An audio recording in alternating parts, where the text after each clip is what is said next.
welcome to Pluribus Unum's Fireside Chats. Not as good as VRs, but hey, it's something. Now, you may notice, what? Another visual episode? Is it your birthday? Well, hopefully it's not. Well, actually, not hopefully it's not, but if it is, congratulations. But if it isn't, well, you're still getting this video anyways. Now, the reason why another visual one is because I think this is a topic that you can't really do outside of a visual one. I mean, I could highly edit it, but I really don't want to, like a normal video of this caliber. But, it is what it is. We're approaching the end of the year videos, so as you can tell, that means a certain thing is coming soon. You all know what it is, and by the time this video comes out, you've probably already, the thingy that will indicate that it's a premiere will probably be up by this point, or not. Maybe I'll just do it the day before, but either way, it's coming. Just you wait. The big end of year video is coming, and I can assure you, it is interesting. It is one that you probably might want to see. With that out of the way, let's get right into the news. First, Chilean news.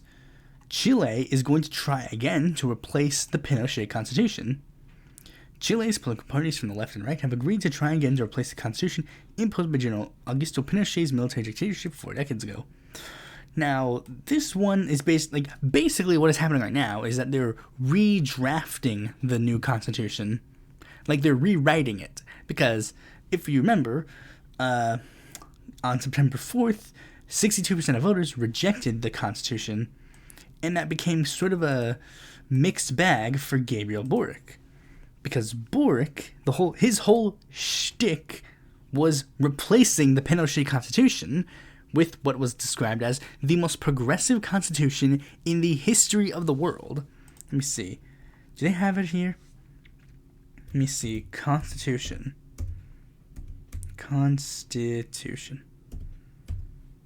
Well, this could be it. September, the most progressive. See, so the more progressive constitution. I don't know if it explicitly. Let me see. Let me see if it says it here. Format the new. Use the full constitution. Well, I mean, this isn't the full constitution, but you know what I mean. It basically included a lot of good stuff. Right to life, right to personal integrity, right to truth, right to non-discrimination, right to universal accessibility, respect for neurodivergency, right to health, right to social security, right to energy, right to sport, sexual and reproductive rights. This was basically, hold on, let me see. Is it here? Do they describe it like this? They probably describe it that way. They described it somewhere, but it was they described it as the most progressive constitution in the world. And honestly, after looking over it, yeah, it does legitimately feel like it is one of the more progressive constitutions in the world. And basically the entire Chilean basically everybody who was not far right agreed on replacing the constitution. People from the center right to full on let me see full on where's the Communist Party? Communist Party's on here somewhere. There it is. The Communist Party. Communism all the way to center rightism. They agreed this new constitution had to happen. But only the far right were we don't like that. But somehow a majority of Chilean, they basically did this big thing where they basically said it was an extremely far left constitution, even though this constitution was actually watered down from what it was originally proposing. Because one of the things that it proposed, I think it was going to propose, let me see, it might be here. What was the thing that something was removed. I know that for a fact. Something was removed that would make it better than it was. And that constitutional failure has been sort of a weight on Boric's back. Because many people have been trying to claim that Boric is this new evil person. They're trying to paint him as basically Castillo, even though him and Castillo were drastically different, extremely different. There's literally no further difference between any people than Gabriel Boric and Pedro Castillo. It's basically the equivalent of if you tried to paint Pepe Mujica as like Pepe Mujica against someone like Fidel Castro. Vastly different in a lot of regards. But and I should have picked someone with a more like harder, like maybe like someone like Pepe Mujica versus Daniel Ortega. Like literally, they could not be any further apart because of many different things. And I remember because when Gabriel Boric was being elected, people who were like the diehard Pedro Castillo stands were claiming that Boric was a bad guy. Like Boric was evil. Boric was like a new step in neoliberalism, when Pedro Castillo was actually the true leftist figure that was winning. And look how that has turned out. Okay, so and one of the big, and I'm only mentioning this because there was an argument that I recently had with someone where they were trying to paint the picture of like Gabriel Boric is basically just the new wave of Christian Democrats inside of Chile. Hold on, let me just show you. Ignore the fact that the Christian Democrats ran a candidate against him, and in the Chilean Congress. Okay, let me show you. No, that's the Constitutional Convention. In the Chilean Congress, the Christian Democrats are not in his coalition at all. Ignore those two really big facts, and ignore the fact that like Gabriel Boric is like, I remember, like he's libertarian left wing, and he's had a history of like pretty far left activism. You know, let's ignore that fact, and let's just say that he is basically like the Christian Democrats because he stood in front of a Christian Democrat statue. Ooh. Like, I'm not even going to say, like, oh, there's nothing to critique Pedro Castillo on. Not Pedro Castillo. If I said Pedro Castillo when I mean Boric, you know what I mean. Like, I'm not saying that there's nothing to criticize Boric on. Like, I'm highlighting here the Mapuche conflict. Like, where he,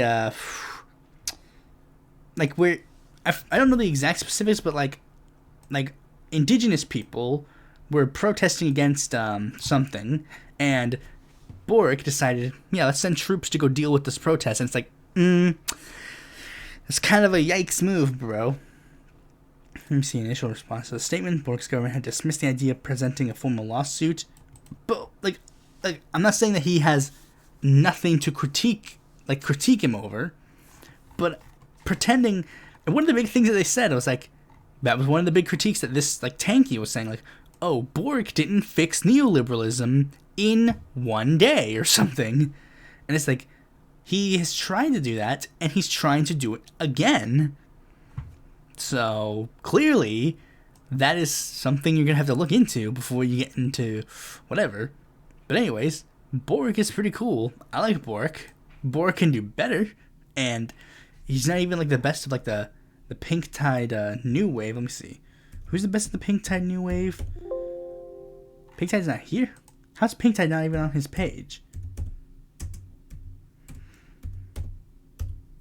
Like, I mean, I've been doing research into like the other ones because after Castillo like lost drastically, I was like, you know, maybe it's time to look into like the newer wave of the Pink Tide to see how they're handling. Like, I was originally just gonna look at like all of what Pedro Castillo did, but then I decided, you know, enough time has passed. I think it's time for me to start looking at Xiomara Castro and Gustavo Petro and Boric and just analyzing how they've been doing. Oh, and Arce as well.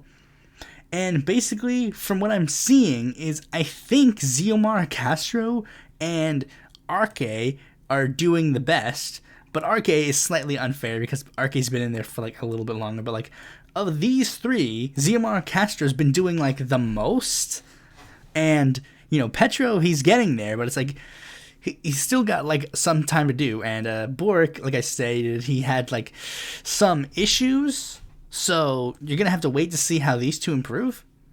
But I mean, Xiomara Castro's doing fine, and I like all of them, exception of you and maybe you. But anyways, that's pretty much all I have to say on this story, so let's move on to the next story. Now, this one is interesting. You remember how AMLO has been doing this, like, big INE, like, reform where he wants to fix the international like election board of his country. Like, that's one thing that I find interesting. But here's the thing.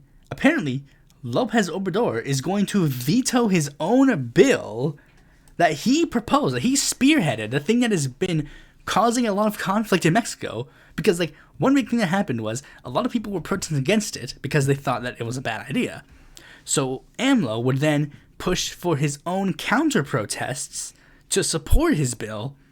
But now, after all of this debacle of, like, oh, him, like, I'm going to launch my own counter-protesters to stop you, now AMLO is actually, like, now that his bill is on the cusp of being passed, he's actually threatening to veto it. And believe it or not, it is actually not for 100% of a bad idea. Now let me explain why he wants to veto it. Because one of the things that this was to do was that it was supposed to, like, it was the idea behind this reform is that it's supposed to streamline the election process. That's what the idea is. You're supposed to, there's just like, he's trying to streamline the process. But some of the things that he's been doing with some of his ideas of streamlining have been criticized. One of the things that he's been proposing is that the amount of people in his legislative branch would be lowered, and it would also raise the threshold that you would need to get in to said offices. And that has been, again, met with criticism. And here's what happened. Morena, his party, like, and this is one of the big things about Mexico. Let me see. I'll just do this for the time being, just so you can. I'll just pull this up so you can kind of see more visual. Let me see. Political parties. Basically, when you're raising the threshold, what this is going to do is this is going to hurt PT and PVEM, because as you can tell, PT and PVEM are the ones that would probably be hurt the most. Well, okay, PRD might be hurt a little bit more, but like these two would be hurt a lot, because these two, as you can tell, they don't necessarily have like that many people in their legislative branches. They do have some, but it's usually because they skirt past the line of eligibility. Like, you need a certain amount of votes to be an eligible political party. Well, let me see if I can find elections. I should have pulled this up beforehand, but I didn't. Okay, so let me see. Results. You see, Force for Mexico has this much percentage. They have this much percentage. Like, you need at least above 2% to get in, to keep your registration as a political party. And as you can see, Labor Party especially, and PVEM, they sort of skirt past the law. Like, they skirt past it just by the shred of their margins. Like, they get there, like, they literally almost barely make the threshold. So, if he's raising, like, the percentage they need to become a registered party and keep the registration, parties like PVEM and the Labor Party, like Morena's allies, would be hurt. And the way AMLO has been trying to describe it is like, it's just basically what he thinks is right. But Morena, his own party, decided that they decided to introduce a bill. They introduced an amendment to the bill, which would then allow them to transfer their votes to their alliance members. And AMLO stated that since that has been introduced, he will veto the bill because he thinks that would just generally hurt the idea behind his bill. And that if he were to pass it, it would have to be without that amendment. And this is like sort of a rock and hard place, because one thing I do like about like Mexico is that due to their like election laws, they allow these multiple parties to thrive. And this one might actually hurt the idea of these minor parties thriving. But on the other hand, I do understand AMLO basically calling out the fact that this is basically just a ploy to help people in his alliance, especially since that was one of the things that he was criticized for this bill in the first place, that this was just a ploy to make sure that he would have a larger piece of the pie in the thing. And now his party's literally introducing a part of the bill to literally keep the pieces of the pie big enough for them. So yeah, that's interesting. It's an interesting development. I'm like, even ever since the beginning of this bill like debacle, I've been agnostic on the bill, because it's like, if it passes, I don't mind. If it doesn't pass, I don't really mind either. But basically, I'm just hoping that if it passes, or if it doesn't pass, Mexico can move forward in a better direction. With that out of the way, next story. So, this is the controversy surrounding Sam Bankman-Fried. Now, I haven't really talked about it specifically, but basically here's what happened.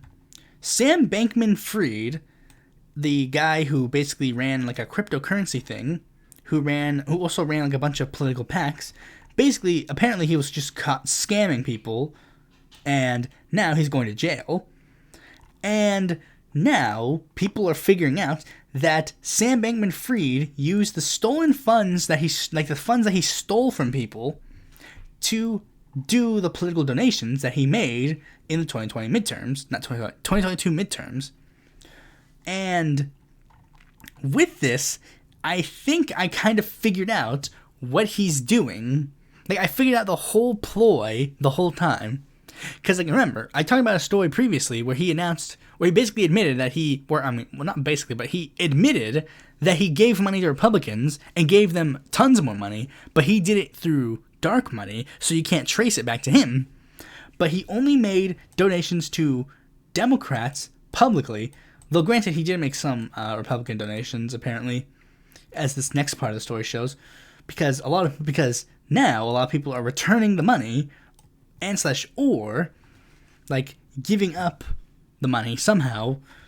And this is where we're kind of figuring it out, like, because people that he gave money to was like Chewy Garcia, and some of the people he gave money to, like, some made sense, like Carrick Flynn, who was like a kind of a crypto bro, if I remember correctly.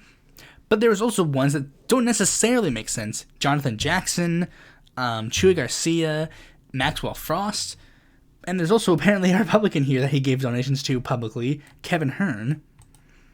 And basically, this is where we're figuring out what his game plan is. I figured out his game plan when I found out what Maxwell Frost decided to do with his money. You see, Maxwell Frost, he admitted, like, yes, these guys scammed and cheated and conned millions of people out of their money, and working class families lost their life savings. They deserve justice, and Sam Bankman-Fried should be held accountable. Whether he meant harm or not, in the end, it was just a scam.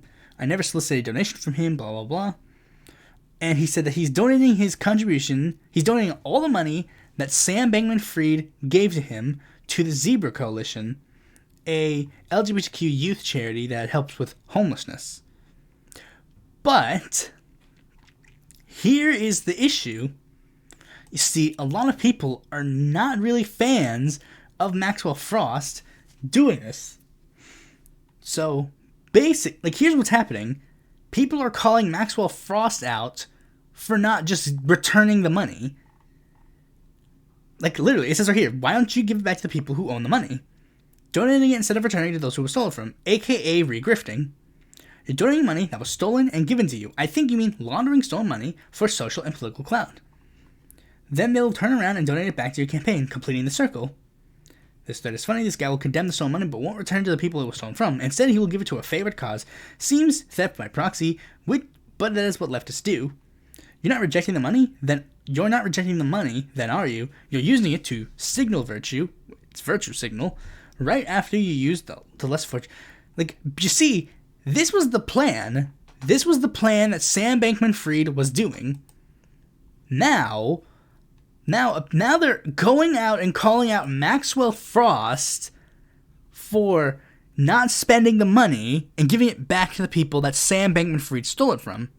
They're not going, Sam Bankman-Fried shouldn't have stolen their money. They're going, why aren't you returning the money to Sam Bankman-Fried, who would then return? Like, this is the big thing that he even mentioned. He made a tweet about it. It's like, if I give the money back, then what's going to happen is that Sam Bankman-Fried will get the money back. And Sam Bankman-Fried is going to use it, like, right here. Here it is. You'd rather me send it back to Sam Bankman-Fried. I can't refund donation to anyone other than the person who donated it. The only other option is sending it to a nonprofit. The last thing I'm doing is sending money back to fund his legal defense fund. See? This is the thing. This was the plan. He made it so that now the Democrats are looking bad because they're not spending the money, like they're not giving it back to the people who it was stolen from. That was the plan. He wanted to make Democrats look bad, and he specifically targeted like high-profile progressive candidates like Chewy and Maxwell Alejandro Frost, specifically to hurt them. And another thing, like with Chewy Garcia, to mention Chewy Garcia briefly, like him taking donations from Sam Bankman-Fried is hurting him in the Chicago mayoral race. Progressives are now completely turned off from him. Many progressives are literally just going around calling Chewy Garcia like a crypto bro who's using money that was stolen from other people. This was specifically to hurt Democrats and progressives. That was the plan that Sam Bankman-Fried was doing. That was the game plan. And it looks like it's working, kind of. I mean, thankfully, not as much. It's only the dumb people. But, like, again, it's clearly working to an extent. But anyways, next story. This is interesting. Continue with that supporting. I don't support you. Okay. Lawmakers unveil bipartisan bill that aims to ban TikTok in the United States. A new bill from a bipartisan group of lawmakers would ban TikTok in the U.S. The bill comes after years of broad concern about the Trump and Biden administration about potential Chinese government influence over the company. TikTok has insisted user data is safely stored outside of China, which it says should keep it out of the reach of government officials. So basically, here is the thing. I didn't necessarily know why TikTok was being like accused of like this, Chinese government plant. But basically, I figured it out. Like I just learned it recently when I was looking into this story. And it's like, for those who don't know, TikTok is run by a Chinese company. And in China, it is law that all information that companies take in that like any sort of like digital like stuff that is taken in China must be given to the government. So the government has to analyze all the data that is used off of TikTok. But according to TikTok, they're claiming that this data and the information that the data is safely stored somewhere else. So that it technically does not fit under the, like, it's basically legal jargon. I don't know necessarily if it's true or not.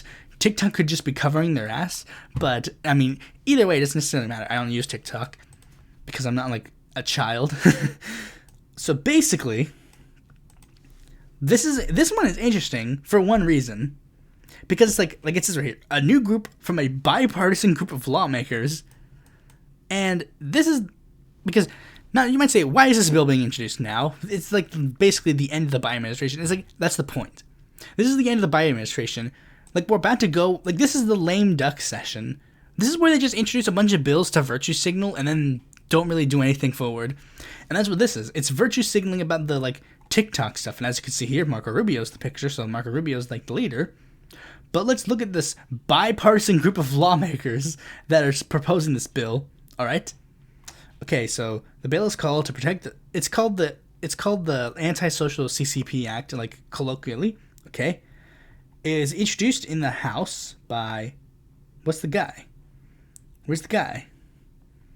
It's supposed to have his name. Okay, Mike Gallagher from Wisconsin, and its only co-sponsor is Raja Krishnamoorthi, who is a Democrat. Okay, and in the Senate, no co-sponsors at all. Now, I find that interesting because this isn't the first time that Congress has tried to virtue signal about TikTok. As you can see here, there was a bill that was introduced by, like there have been a couple of bills in the past that have tried to, like, virtue signal on TikTok, but usually they do better. Like, this one in particular, like, in the one, like, basically all, like, the far-right members of Congress, Tom Rice, Dan Bishop, Glenn Gortham. Oh, but, like, there's Brian Fitzpatrick, the token moderate, I guess. But, like, you get my point. It's been a virtue signal for a while. I don't necessarily see why it's basically this, why it's not virtue signaling now. But anyways, I guess let's move on to the next story, because this one's, like, a little bit more tragic. That was, like, a funny bill, but this one is a more tragic story about a bill. Okay, so for those who don't know, Bernie Sanders and Ro Khanna, again, tried to introduce the Yemen resolution that they've been trying to propose for a while. But unfortunately, there was a big problem that happened.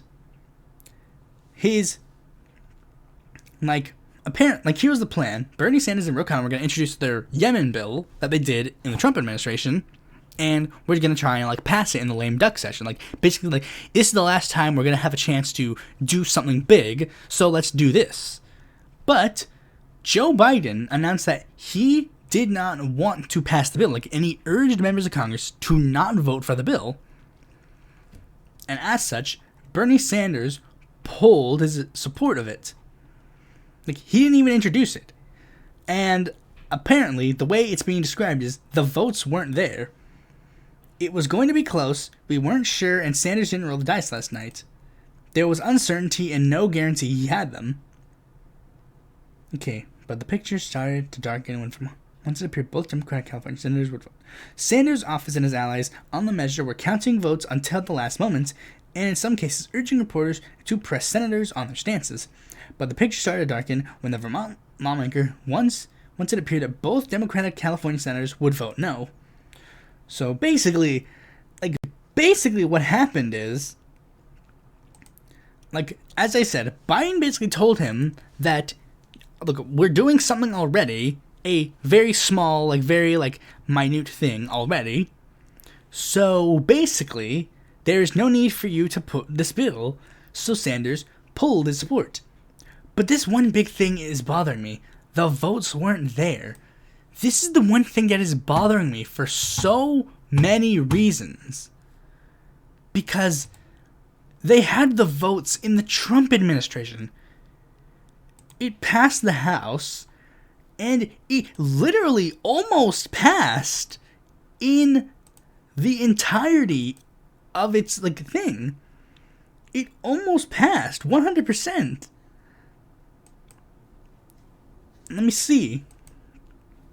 Like, look, it almost passed. Like, it passed, and then, like, let me see, the veto. What about the veto? Let me see the veto. I want to see the veto. And it just, like, failed just because, like, some people just voted wrong. Like, I don't get it. I really don't get, like, how you went from, you had the bill, you passed it in the Trump administration. I'm not understanding how in a more favorable administration, the bill fails. Like, rare L, 100%. There's not much else I can really say because it's just kind of depressing. Anyways, let's move on to the main topic of this video.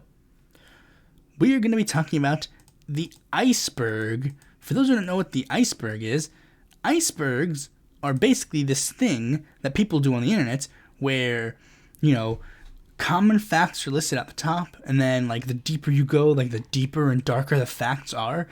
They've done it for, like, 10,000 different things, you know, like TV shows, movies, whatever. And I decided I would make one for my show, you know, because, again, end of year thing, so, you know, kind of interesting to do. And as such, we're going to be going over the tier list. Not tier list. Well, it's kind of a tier list. We're going to go over it here. And, well, let's just get to it.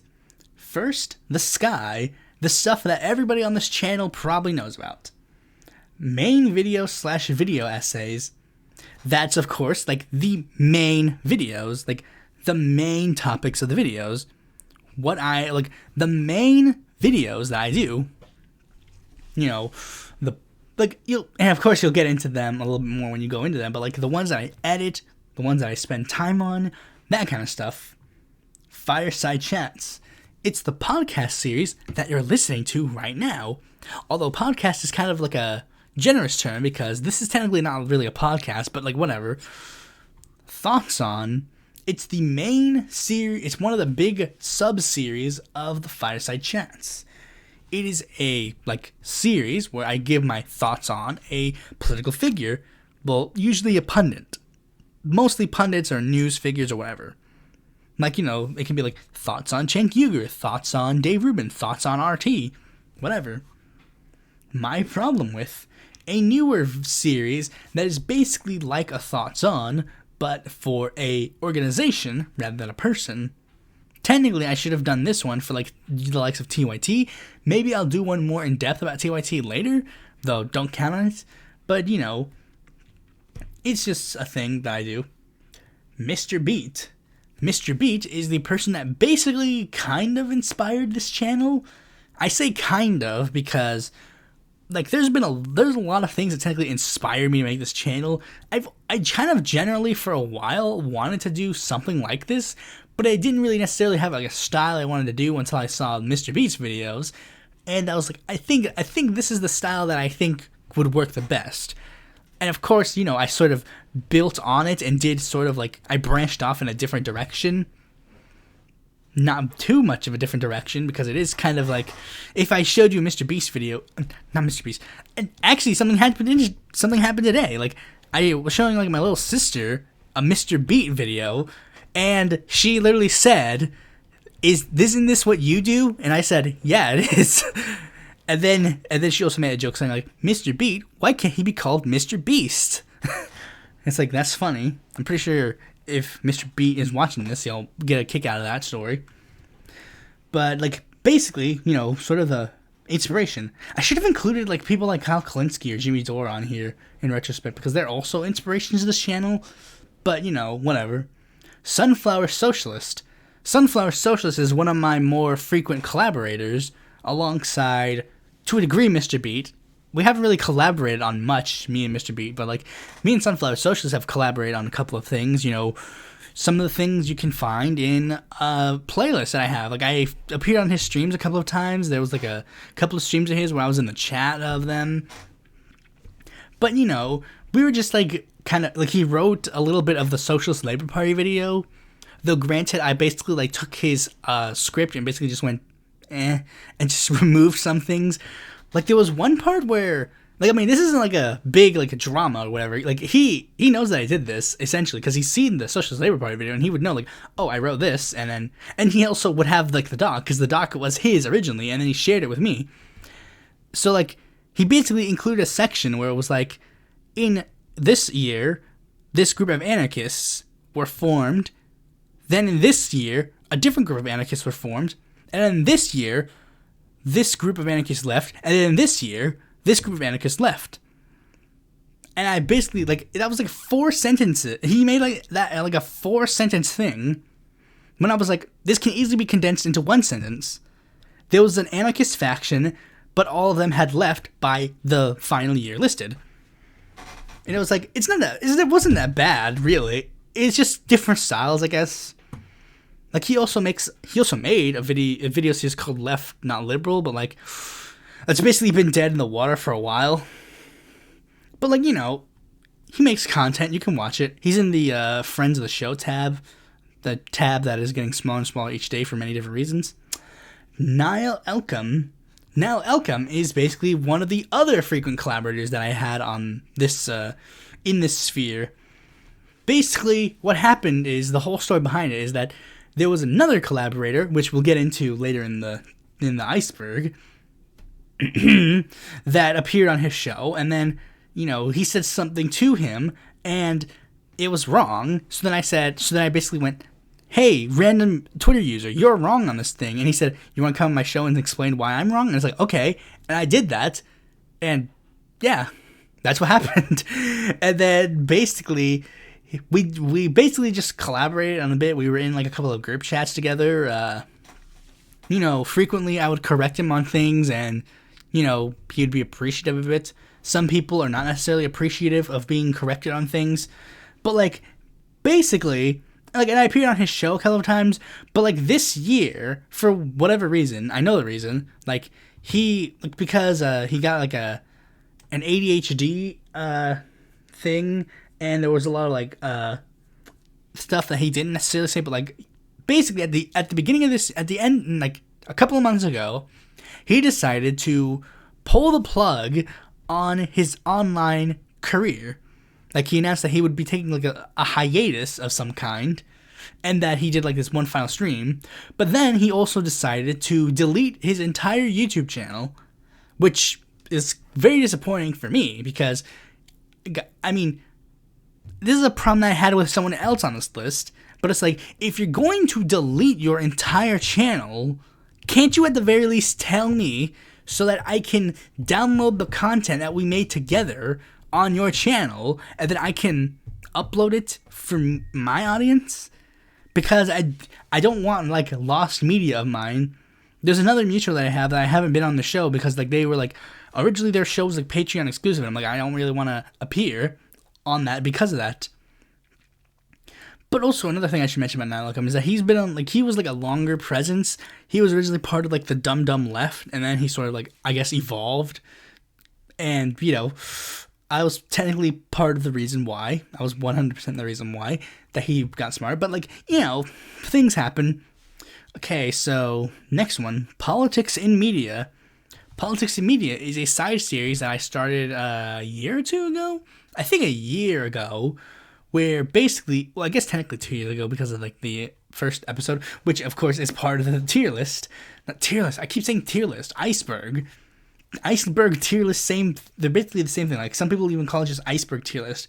But like Politics and Media is where I give a look and analysis of a TV show, movie, video game, whatever, as long as it's like a piece of media that has some political theme.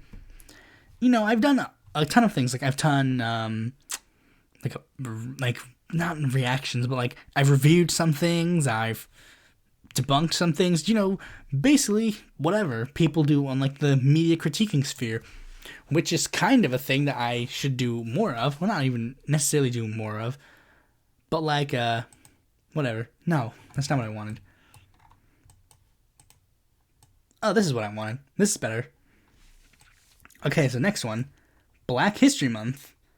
Black History Month, I do a video, like whenever Black History Month comes, I do a special video or two to commemorate Black History Month. You know, like I'll look over a political figure that is African American, or I'll do something else to commemorate African American history. But, you know, like, I didn't want to try and do, like, the big ones first. Like, I didn't, like, do my first one on Obama or, like, the first one on Shirley Chisholm. I wanted to do, like, more obscure figures and topics before I got into, like, the bigger names, the ones that most people would already know of, which is probably why those videos are not necessarily viewed as much. But, you know, people will learn, people will go, and people will learn to celebrate African American history. Elecciones Presidenciales en la Historia Mexicana.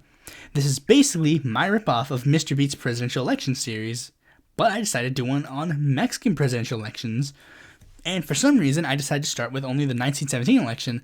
That's because that was the first one where they had universal male suffrage. You know, it's fine. I mean, to a degree, I'd kind of like to go back and do some of the older ones better, but you know, it is what it is.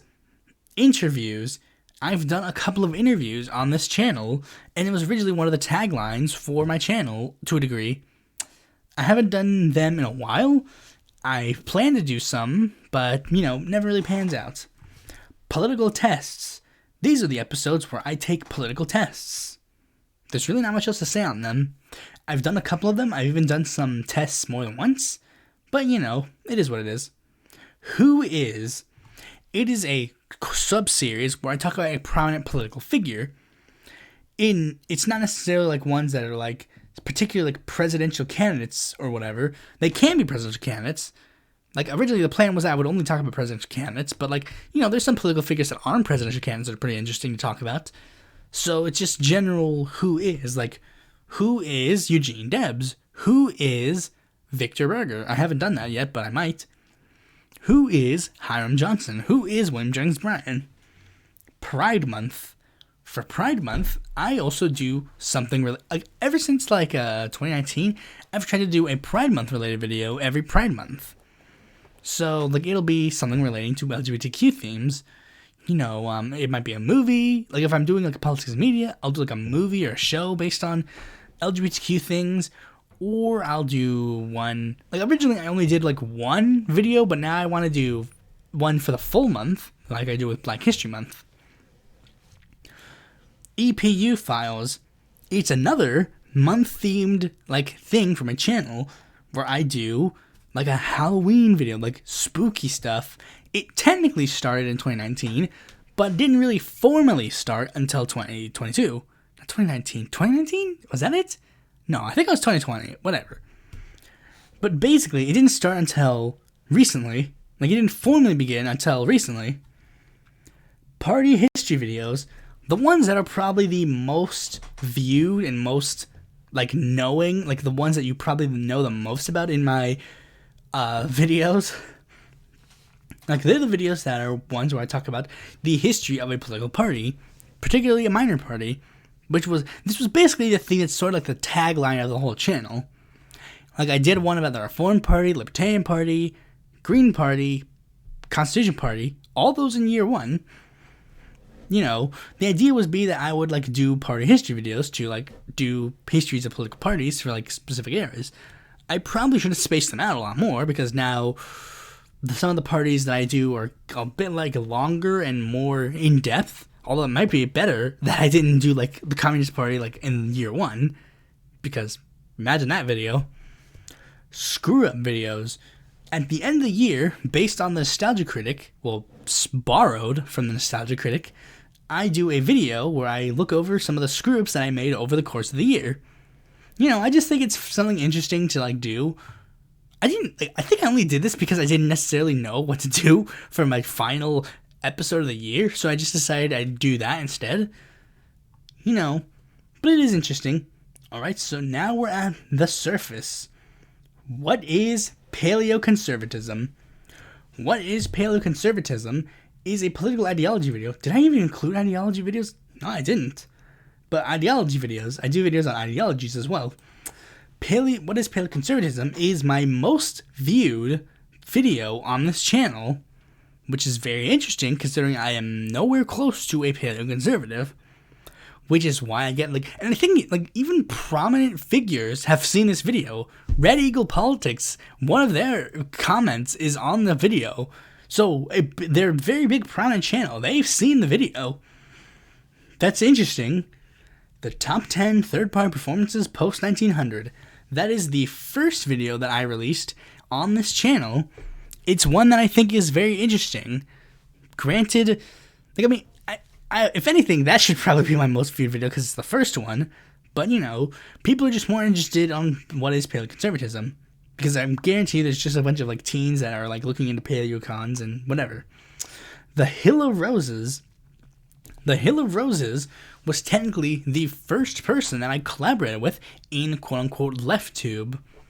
They were basically some, like, social democrat type person and, like, you know, became a Yang Gang guy, like, and they're basically just, like, this liberal creator or whatever. They're not even really a creator anymore. They don't even make content anymore. They basically disappeared. Like, they didn't disappear. They announced formally that they would be leaving because nobody really cared about their content, which is true. And because it's one of the weird things about Hill of Roses, John Munitz, and also known as the People's Basics, but, like, he was so devoid of personality, it just didn't make any sense. I don't necessarily understand, like, what was the point of his channel. But anyways, next, I really don't even know what else to say, but I guess I should mention the fact that he, like, ghosted me and blocked me and was, like, mean going out. And thanks to a person that in my threads and circles, they told me that the reason why he blocked me was because I was critical of him, essentially. That I was a negative presence, when it's like, dude, you just said something objectively wrong. You said Andrew Yang had more of a chance of winning the Democratic nomination than Bernie Sanders. And it's like, that is a very interesting claim, and you should probably give a citation on that. Okay, Independent Political Report. The Independent Political Report was a website that I used to publish a bunch of articles on. I have since basically retired from that because I have no interest going forward in the Independent Political Report. There's really nothing to do on there. The Ultimate Theory. It's a video that I decided to release for my 4-year anniversary. It is a parody of the music video, The Ultimate Showdown of Ultimate Destiny. Except replace, like, these prominent figures in pop culture with prominent figures in leftism. Other Blank Candidates. It's a sub-series that I was planning on doing a lot more of, but I haven't really done anything with for a while. It's basically where I take a look at the other candidates in a presidential cycle. Like, aside from the ones that everybody was talking about, like, the other candidates in 2012, for example, most of the Republican debacle was centered around, like, Ron Paul, Mitt Romney, Newt Gingrich, Rick Santorum, Herman Cain, and a couple of others. But, like, I talk about the ones that are, like, a prong under them, the ones that are kind of also there. I should have used the 2016 one as a bigger example, like 2016 Democratic candidates, because it's Bernie and Hillary were the ones that everybody was talking about, but the others, a prong right under them, were like O'Malley, Lessig, Webb, and Chafee. I want to talk about those guys, just because, people didn't necessarily talk about them at the time, so it's good to see what they were nowadays. I haven't done one in a while, ever since 2020 for the Republicans, but, I'll probably do another one eventually at some point. But I'd have to go backwards, and, that's going to be a little bit more difficult. Sydenham Curry was a 2-time Green Party presidential candidate who, appeared on my channel at one point, and me and her basically became, friends or acquaintances.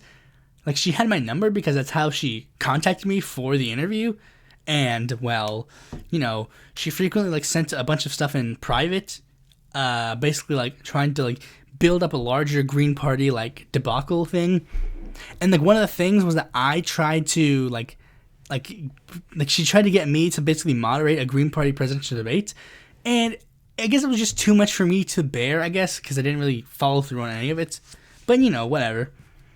Who would I have voted for? Who would I have voted for is a video topic that I have been doing for a while.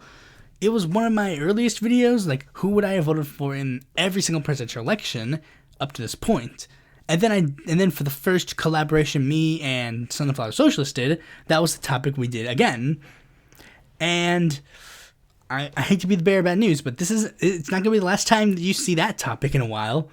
You'll see that again at one point in the future. Hint, hint. Jimmy Dore. I used to be a big fan of Jimmy Dore. I am no longer a big fan of Jimmy Dore. Jimmy Dore is basically garbage. And, Jimmy Dore was basically where I got, the idea of, the dumb left, not dumb left, the idea of, the dirtbag left. The dirtbag left, it's the version of the left that's we're mean. We don't say nice things. We say mean things. Tulsi Gabbard. I was originally basically one of those guys that was, a Bernie Tulsi ticket. And I was basically one of the people that actually, I didn't care. The Tulsi Gabbard was basically sort of I guess a different political awakening after 2016, because I was one of the people that was talking about Tulsi for a while. I was originally kind of supportive of Tulsi. I liked Tulsi because she was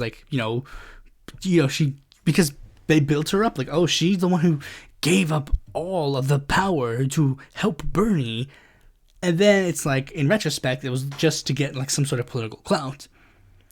But basically, over the course of the election, Tulsi Gabbard became this basically, I don't know what she became.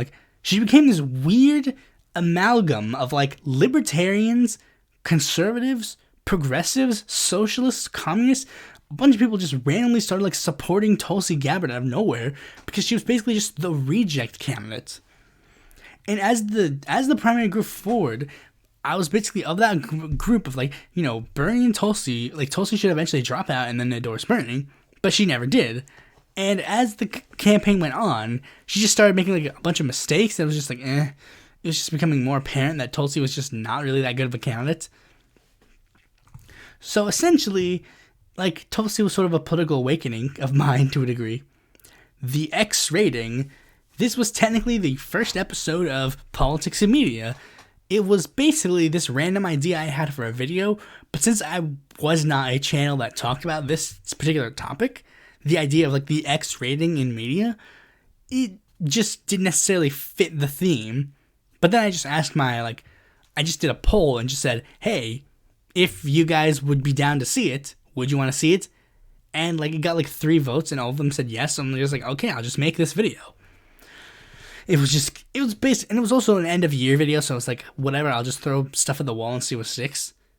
I don't really think I'll be doing that again on this channel, like doing one of those things, maybe, to a degree. But like, not necessarily for like a video topic, because, you know, whatever. Upload schedule pre-2021. You see, before 2021, my upload schedule was kind of rocky.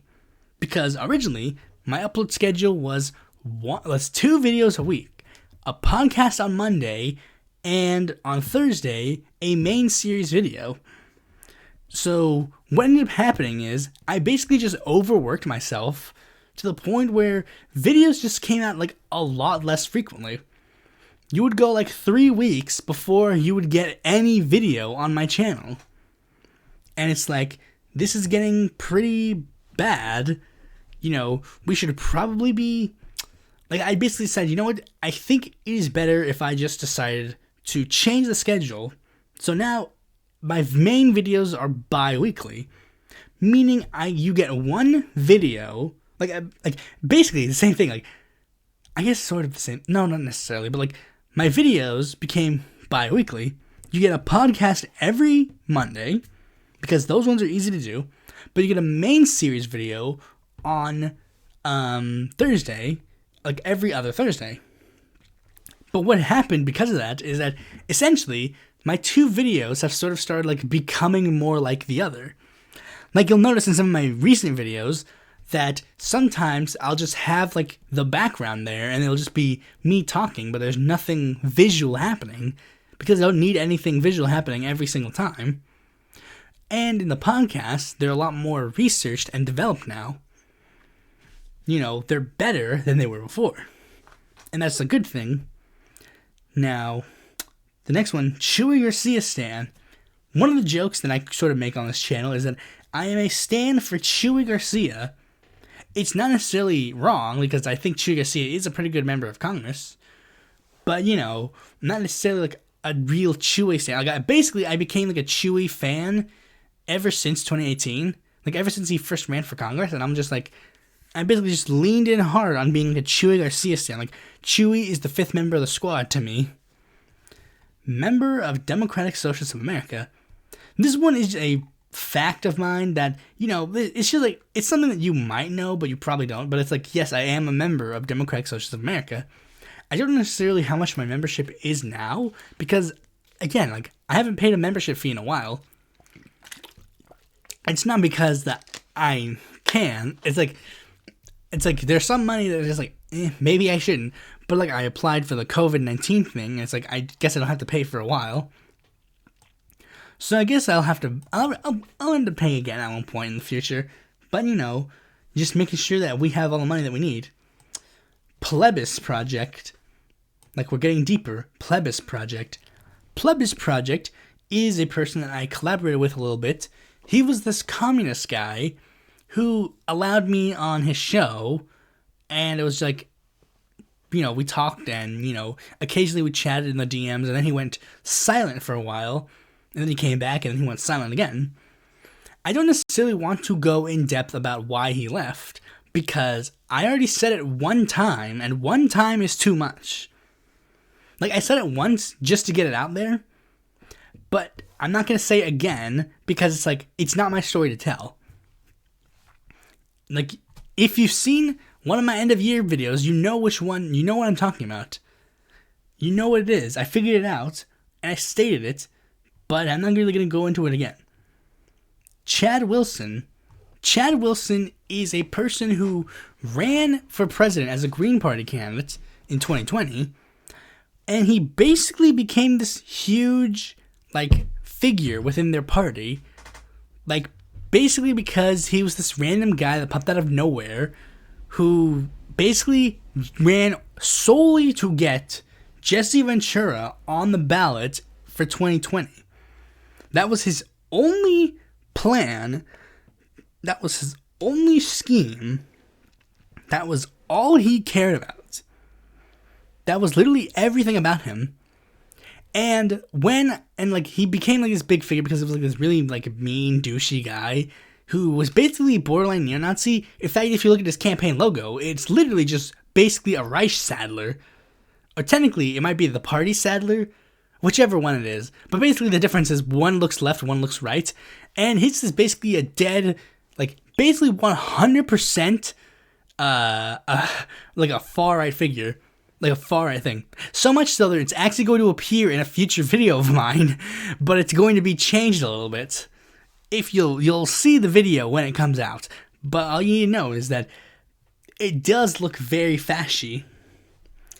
And me and Chad Wilson, we've engaged a little bit on Twitter.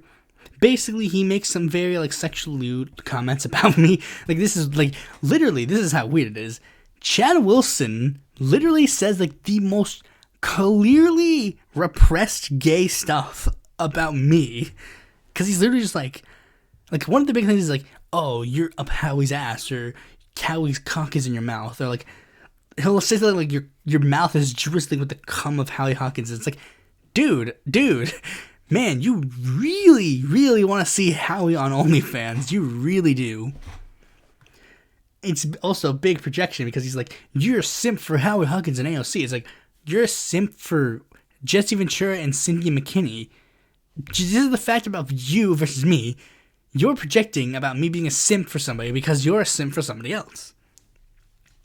But anyways, there's not much else. Actually, there's a lot I could say, but we'll just move on. Ian Schlockman is a person that appeared on my channel.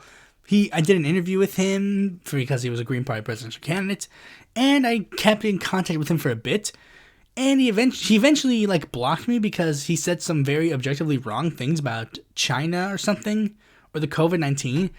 Basically, this dude, even though he pretended that he was like opposed to like people like Chad, he basically just cozied up to Chad because Chad is stupid. But anyways, that's not really much else to say. Kevin Zeese is the former head of the Green Party, like one of the top figures within the Green Party. He was a campaign manager for Howie Hawkins' 2020 bid, and like he and me frequently collaborated on. Well, no, we didn't collaborate, but like we both posted on the Independent Report. And during the 2020 Green Party debacle, Ian Schlockman published a letter where Kevin Zeese said, "Ian, you should drop out and endorse Howie." And I published Ian's letter on the Independent Political Report because I wanted Kevin personally to see it. Kevin then emailed me and was basically like really mad at me for like posting it, and said like every 5,000 times like, "This is off the record, this is off the record, this is off the record." And even though I objectively tried to explain to him why what he was doing was in the wrong, he just wouldn't listen. He was literally just sitting there just like just pretending like he was doing nothing wrong. It's like, I tried to explain to him point blankly, Kevin, don't you see any reason why the campaign manager of a presidential candidate in a primary against another candidate is emailing another candidate asking them to drop out and endorse the person you are working for? Don't you see why that might be bad optically? And he's just like, no, I don't see why that's wrong. And it just shows, like, just generally that the Green Party kind of has, like, this weird thing. Tamara Zwinak is a Green Party candidate who basically tried to get me suspended from Twitter because I was critical of her. And this was even so much so, because I've talked about this again a little bit ago, but to summarize briefly, she was a Joe Biden supporting Green Party candidate. And I said, if you're supporting Joe Biden, why are you running as Green?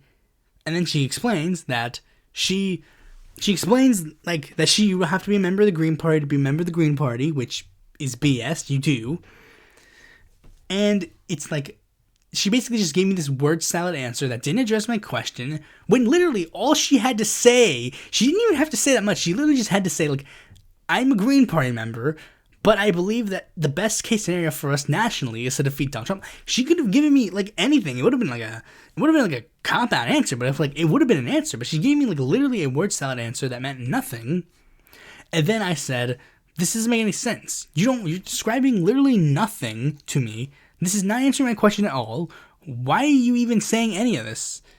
She then blocked me, and then conveniently, my Twitter account got locked, and it was like, and I tried to get them to be like, yo, what the heck happened? And they're like, oh, not my bad. And then, like, they were like, my bad. And then I'm like, okay. So then, I basically was like, yo, and I called out the Green Party of North Carolina. I just said, hey, why did this happen? And they're like, look, we're sorry, dude. She's not even affiliated with us. We don't know who this woman is. And it's like, see? This is kind of like getting more sussy. Okay.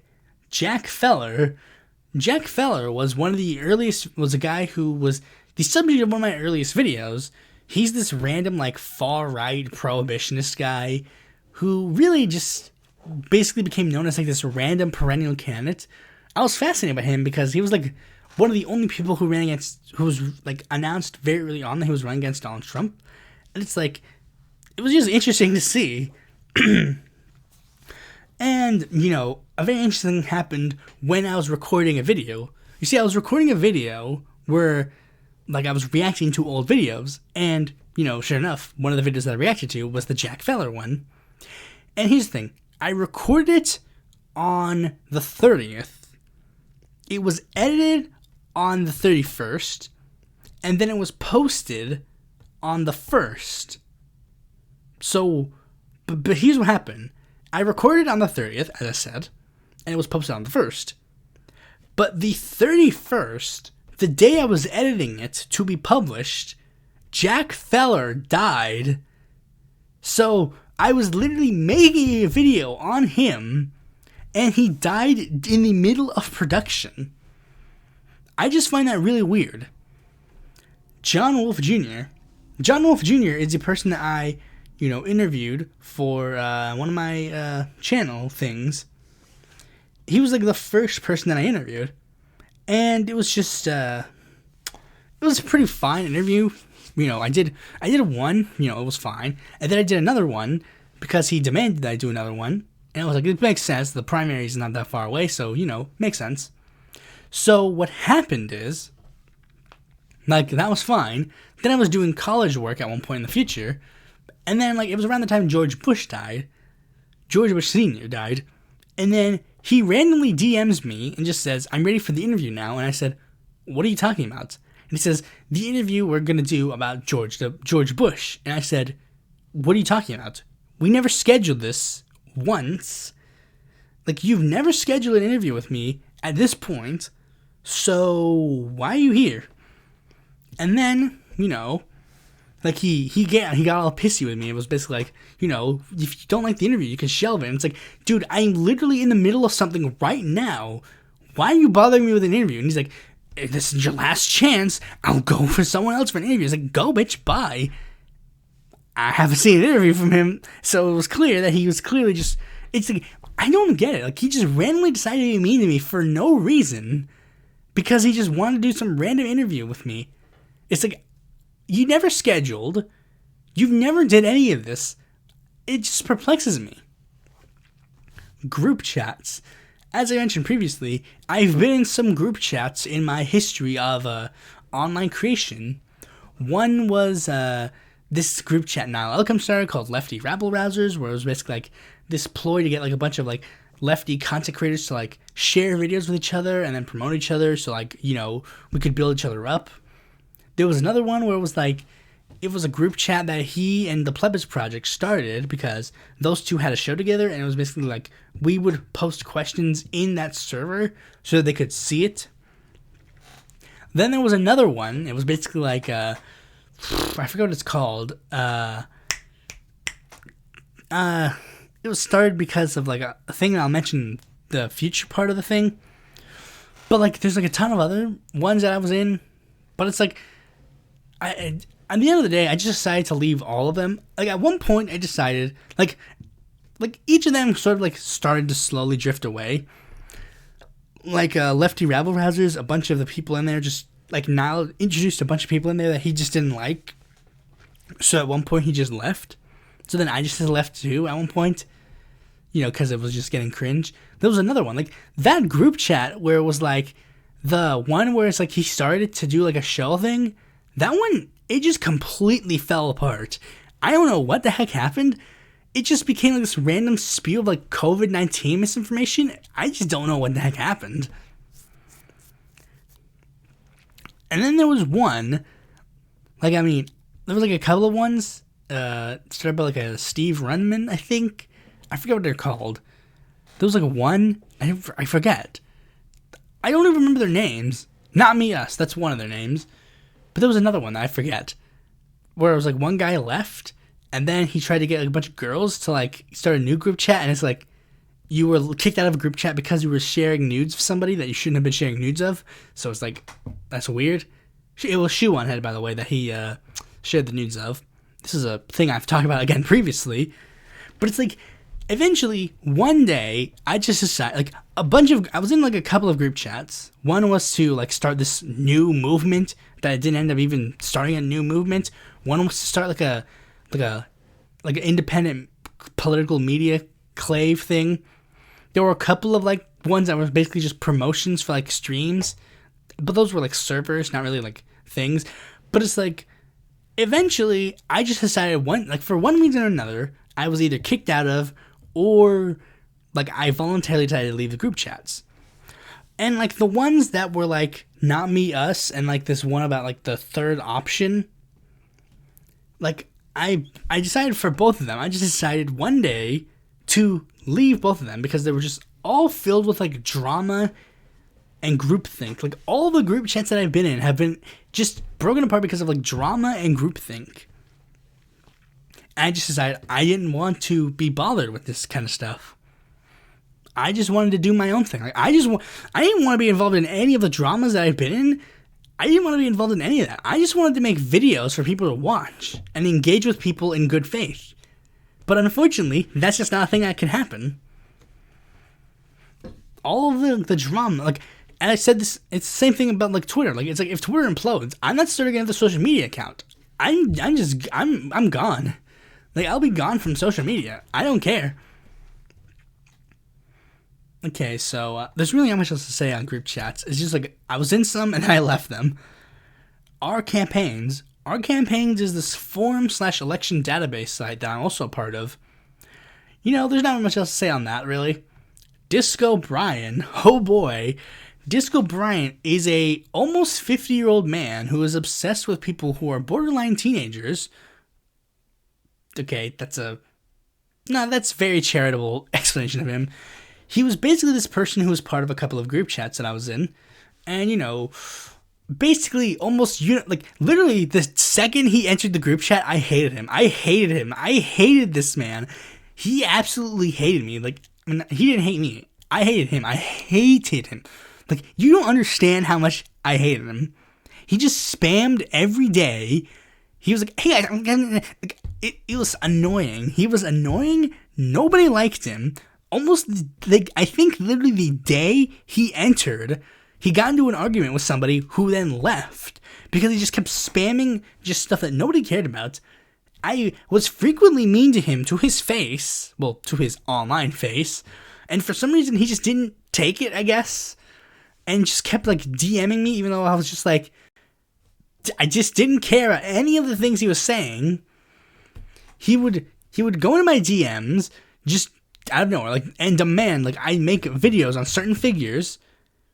He like basically for like a while just had like he had this like fake obsession with me where he was like, oh, all your videos are so awesome. And it's like, even though he literally only mentioned one video I have ever made in the entire time that I've known him,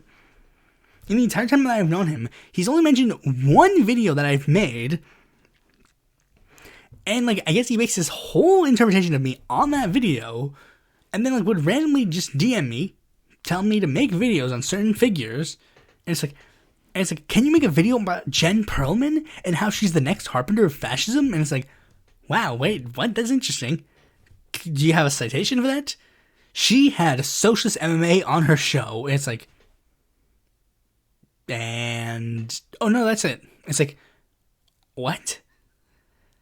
And this dude is just like, every 5 months, he gets obsessed with this new political figure and this new political podcaster, and like just fillets them nonstop. And then the next day, like almost immediately, like a month or two, he will completely change his opinion on them. They're now evil and disgusting. That's because, and I know this because this is what happened to me. Like, he was obsessed with me, and then just one day randomly he decides, no, I am no longer obsessed with you anymore. He also made up lies about me consistently, whatever. Like, this dude is just basically, like, completely, absolutely trash. Look, if I am in the position where I am almost 50 years old and married, and I am spending my time on Twitter crying about some random people that I've never met, legitimately, at that point, you literally have no life. Like, literally, put your hand on your, like thing to monitor your pulse. There is no life there. I don't understand. I don't know if he's still obsessed with me because, like, he blocked me and then pretends to, and he still sometimes, like, responds to my tweets even though he's blocked. And it's like, I can't see what you're saying. And it's like, what's the point of even engaging with me? Like, and like, he also does this random thing where he, like, quote tweets somebody who he super follows. That's another thing that shows he's stupid. He super follows people on Twitter. Basically, super following is, I think, literally, like, you pay them, like, it's literally just like a literal subscription to someone on Twitter. And it's like, you're paying to follow someone on Twitter. That is pathetic. It's like, again, if I'm in that position that he's in, I will never be in that position. I will just never be in that position.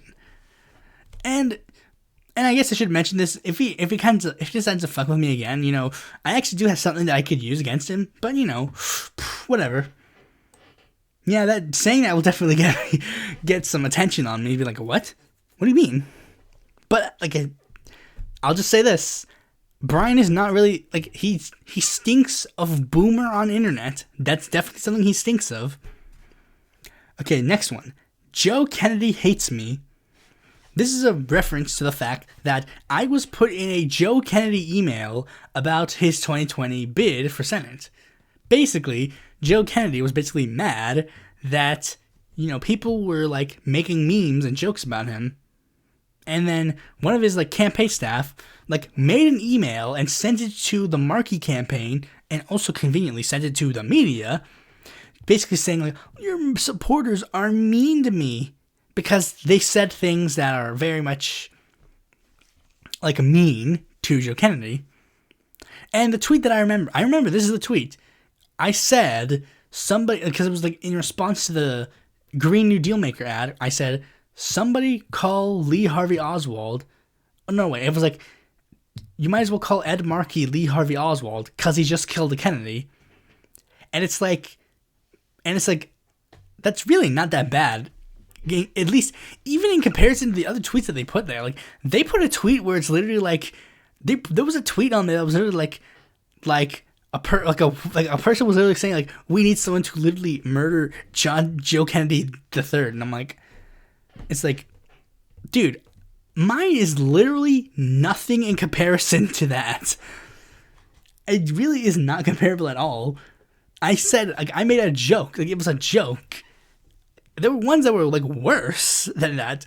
There was one where it was like, I mean, I'm not even saying, like, you can't make these dark jokes, but I'm just saying, it's definitely interesting, like, that mine was thrown into, like, that. It's not even, again, it was not that bad. Grumpy Birdie Sanders. Oh, no, wait, that's not even the one I was going to do next. Eclectic Radical.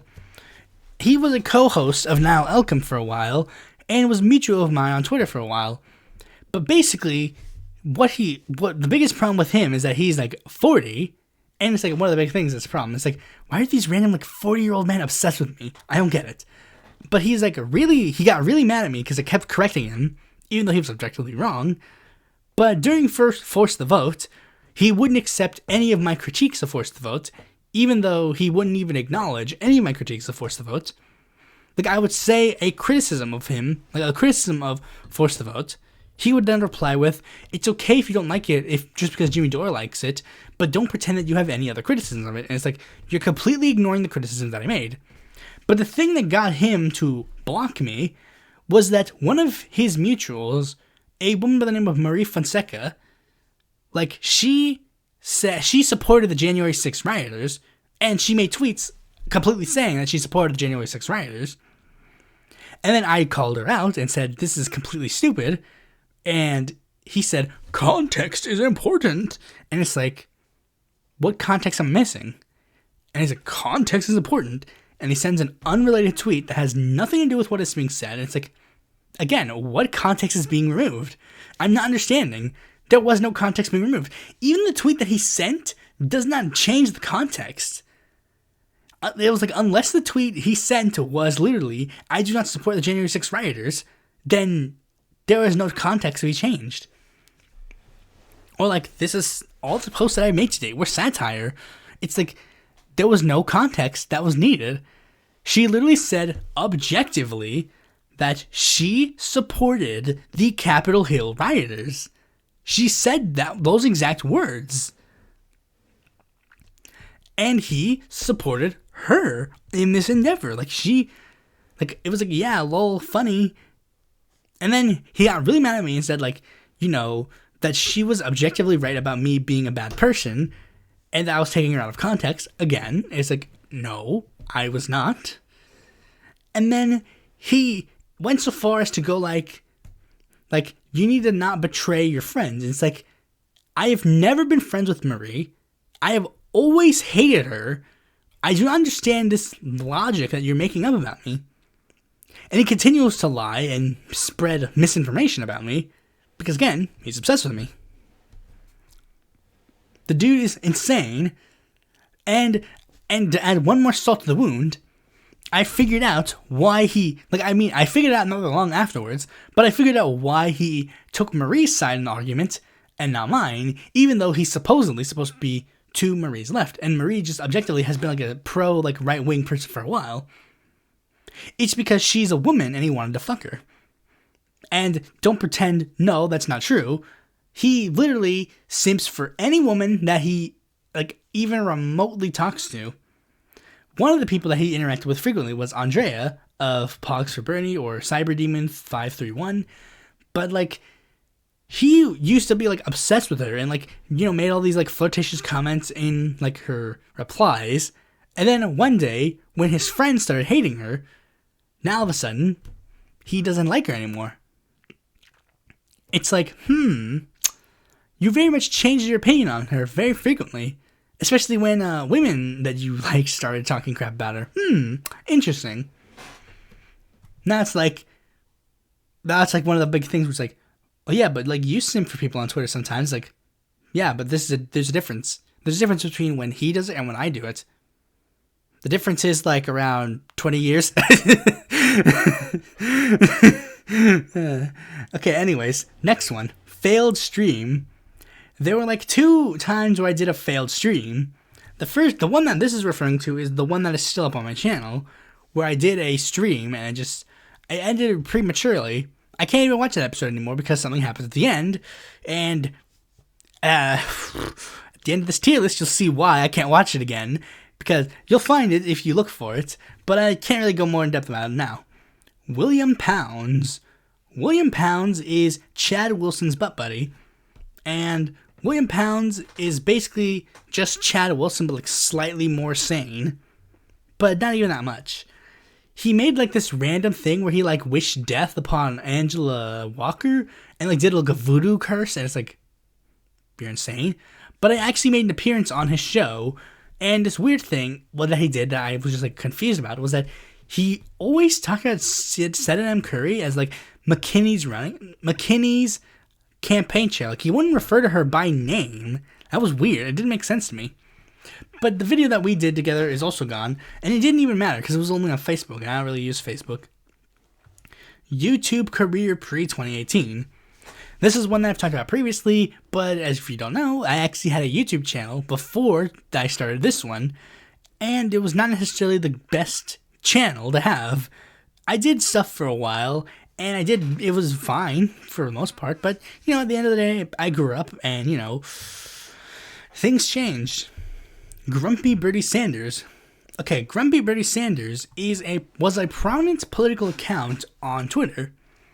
They were, an early follower of mine, and, we, interacted with each other very frequently, but one of the things that happened was Grumpy Bertie Sanders, they went down, the Jimmy Dore, Tulsi Gabbard, dumb left route, but what happened is, I started being more critical of them, but then I started, thinking about them, we know literally nothing about them. We don't know their name, we don't know anything about them. They never gave any indication of who they were personally, but I just couldn't necessarily figure out who they were. I didn't understand who they were. But then, the reason why they're on the list is not just because of, this early interactions, but it's also because, here's what happened. One day, I found a, thing of, the Grumpy Bertie Sanders, drawing, and included in that picture was a Twitter account of the person who made it.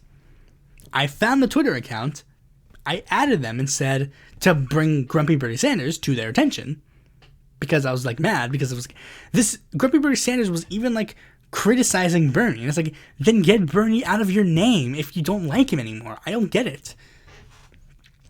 And what happened is, I added this account and said, hey, did you know there's this prominent political account that has been using your art as their thingy for literally a couple of years at this point? Grumpy Bertie Sanders was literally they were born out of the Bernie movement of 2016, and they were a prominent figure still. And then this person said, I didn't know this. Thank you for bringing this to my attention. And they said, hey, Grumpy Bertie Sanders, we need to talk. And then that week, Grumpy Bertie Sanders deleted their Twitter account. So I literally destroyed a prominent left-wing voice on Twitter. I did that. And I am 100% grateful for that. I like the fact that I did this. I like the fact that I have this power. But the one thing that was very interesting, that I still am confused about, was we still don't know anything about them. I legitimately don't know who the heck they are. Legitimately, if they were revealed to be a Russian bot the whole time, I wouldn't actually be surprised, because we knew literally nothing about them. They came, and they came, had this big career on the internet left, and then left. It's confusing. Fireside Chats episode 4. In the 4th episode of my Fireside Chats, I decided to look at the presidential assassinations. I said I only did this because I said in the previous episode that I would do it. And literally halfway through the recording session, I just got bored and decided to leave and not do the topic anymore. There's not much else to say on that. Real Progressives was a website, well, it still is a website, where left-wing creators are supposed to get together and do whatever. And I tried to join them, very early on in my online career, and there was this whole ensuing drama around them. And to this day, I'm not really a fan of them. Steve Grumbine can go suck it. Aaron Green was a Twitter mutual / somewhat collaborator. I had them watch a pro-trans movie from the 50s, Glenn or Glenda. And then I took their views on it and, added an addendum to my video about it to explain, this is what I think, this is the good thing about it. But recently, this year, they were revealed to be, a really shitty person. It was just, yikes. But anyways, not much else I can say. The G-Hive is this anti-Semitic conspiracy theory started by Tim Canova to basically claim that Jeff Campbell, a prominent activist in Miami, I think Miami-Dade, to claim that he is some Democratic-owned bot, and he has this bot farm on the internet, but it's evolved to be, sort of oh, not just, like, originally it was like, these were all Jeff's alts, but then it's like, oh no, they're a bot farm, and then, oh, they're not bots because they're clearly human beings behind them. Oh, so there must be, like people who he works with or he pays for. But, like, it's basically evolved, and, like, Disco Brian took an addendum of it, and it was like, oh, they're Russian bots or whatever.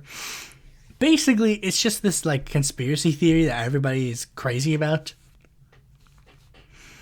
And I was originally labeled as part of the G Hive, but it's like, again, like, I left all the group chats, so I really have no connection to them.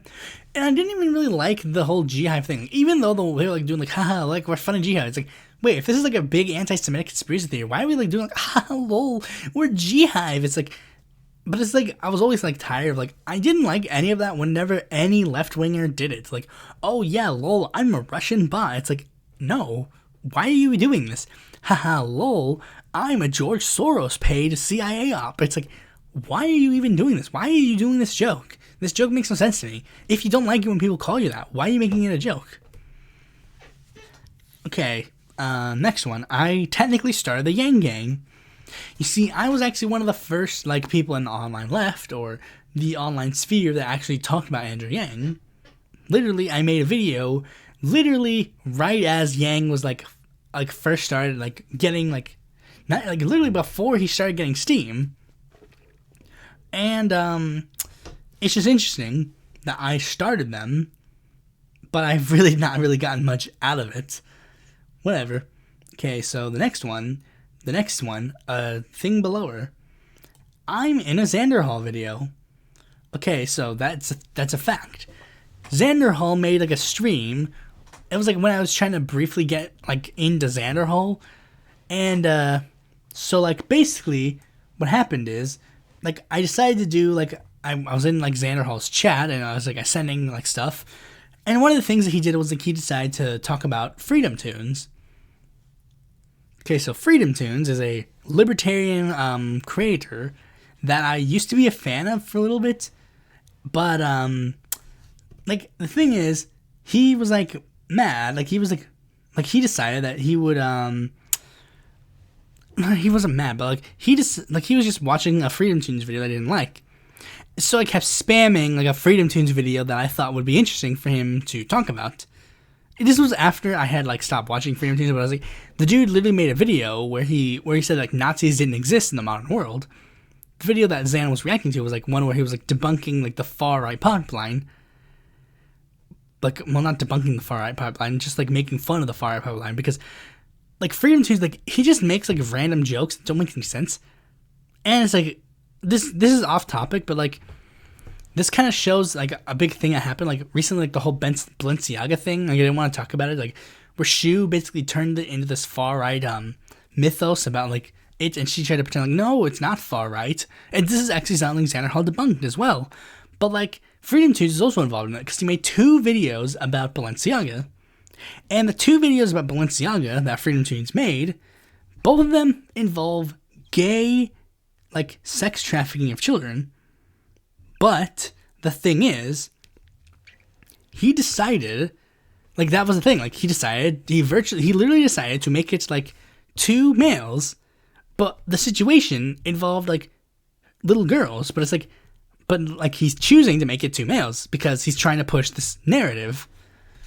But anyways, like, there was one part where it's like, he wasn't even watching, like, the chat, and I just, at one point, decided to spam, like, the Rickroll, and it was, like, funny, you know. But anyways, there's not much to say about that. I started my online career before Vosh and AOC. That is true. I did start my channel and started posting content before Vosh and AOC became prominent.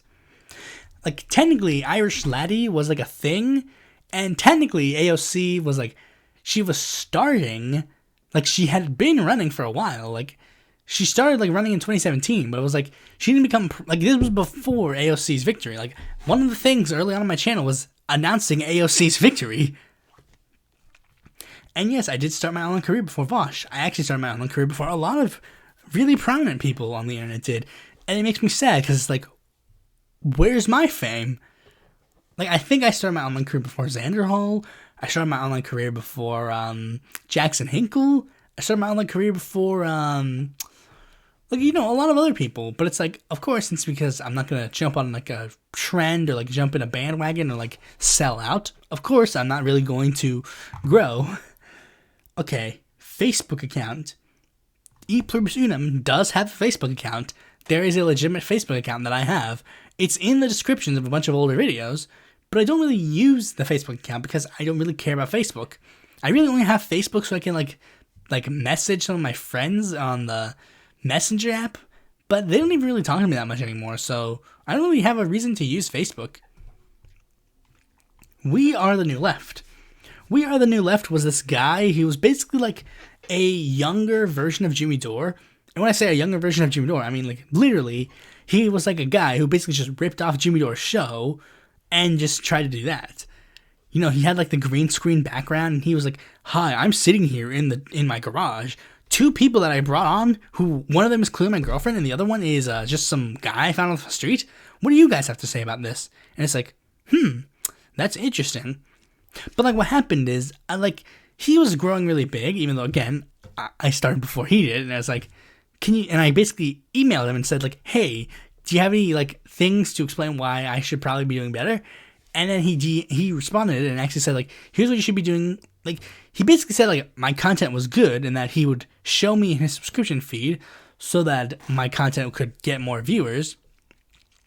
But what he said was that I should like do something, and it's like something that I did think about, but I inevitably just didn't do it. Or it's like, take the main subjects of my podcast and then give it a more edited style to basically like explain. It's like, that's a little too much work, to be honest. Okay, next one. Canceled videos. Canceled videos is it's a thing where I guess that's pretty self-explanatory. Videos that I planned that are canceled. It's generally just, whatever. That just happens sometimes. You'll make a video and it just won't really pan out. And yeah, that is interesting. That is something that I did. I did make some videos and I didn't pull through.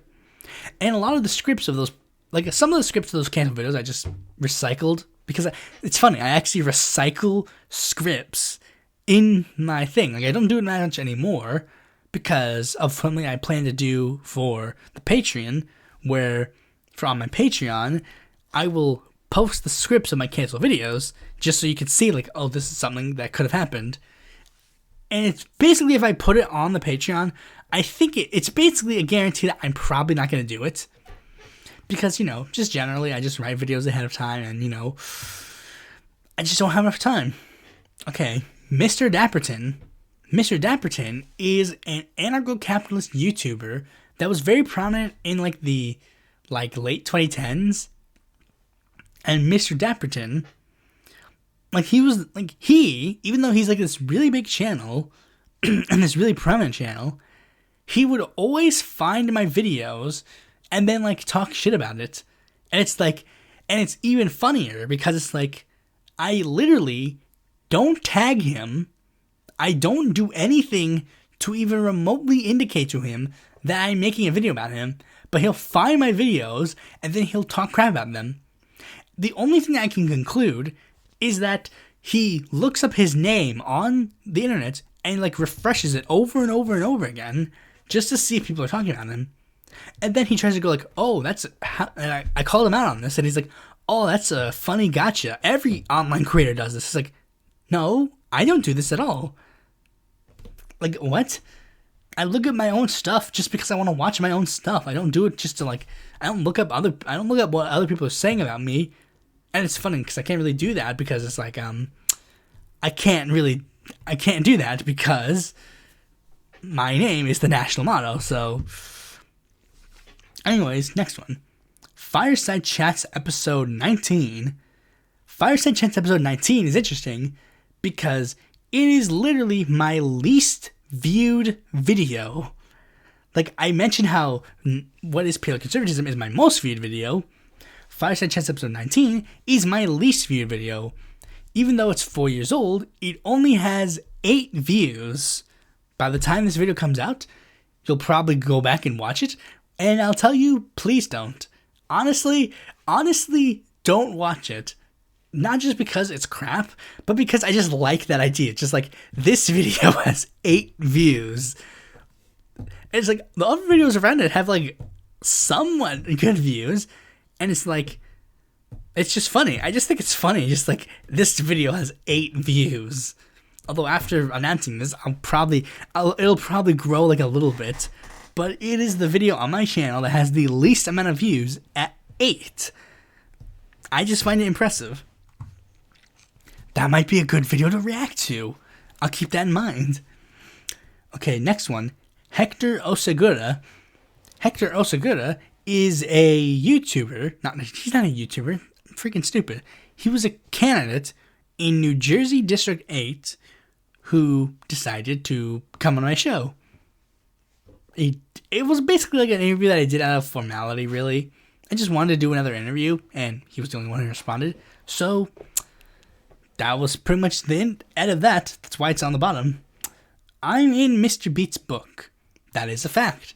I am in Mr. Beat's book about his presidential election series, because he sent it to me and said, hey, can you like proofread it to make sure that everything's up in order? And I said, yeah, okay. And I said, yeah, everything looks fine. You know, just change like, I told him like, change some of like the capitalization, or change like some of the stuff to make it like more like oomph. Like something like that. I didn't really, and he even sent me like a signed copy of the of like the preview version, and I'm just in it. I'm actually in like the normal book. I think like he doxed me basically because he says my full name, but like, you know, whatever.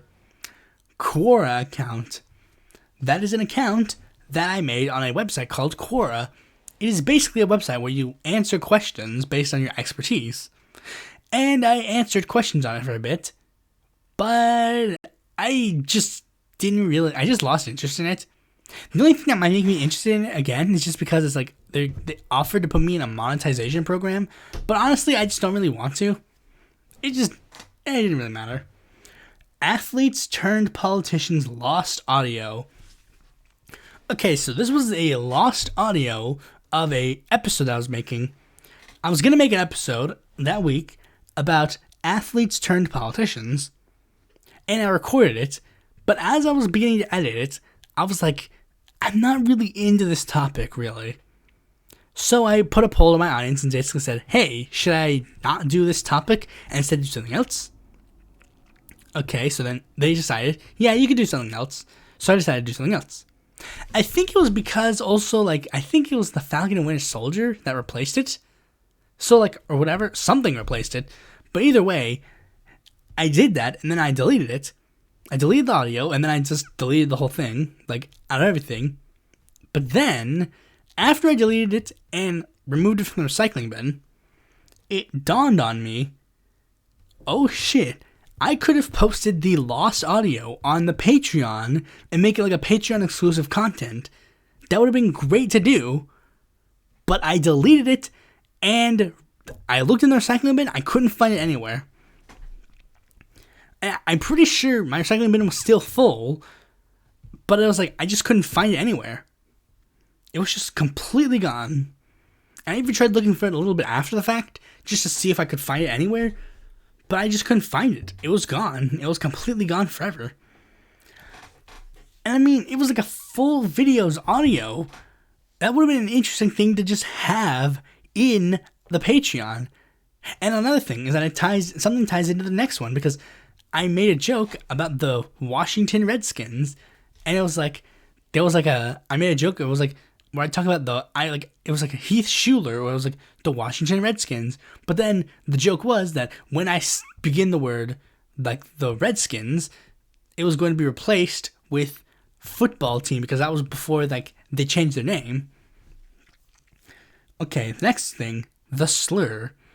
In one episode of my my show, the American Independent Party video, like, I said a slur in it because I was an edgy kid. You know, I mean, it doesn't really detract from the video, but I don't really necessarily like it. It was a word because it was like a joke about like how Curtis LeMay, the extremely far-right military guy, was like extremely pro-interventionist. But, you know, I didn't have to say, like, the thing is, it wasn't a quote from him. I didn't have to say it at all. But since I was edgy, I did say it. And the plan was that when I was early on in the channel, I was going to say a lot more, like, edgy stuff. Like, I don't care if I say, like, slurs. It's, like, cool. But there were some that I was like, yeah, I'm not going to say certain ones. Okay, next one. Like, I mean, again, if I could go back, I would change it. I would just get rid of it. But, you know, it is what it is. I'm not going to delete it because it's like, there's no point. I think my viewpoint on, like, on the past is this. Like, everything should be available for everybody to have. That's why I'm mad about, like, Niall Elcom deleting all the content that we had together. That's why I'm mad at the Pluribus Project when he deleted all of the content that he made with me. You know, I'm mad at that because I want all of the content that has been made to be readily available for everybody to have. That's also why I'm mad that I deleted, like, this thing when I should have posted it on the Patreon. Okay, next one.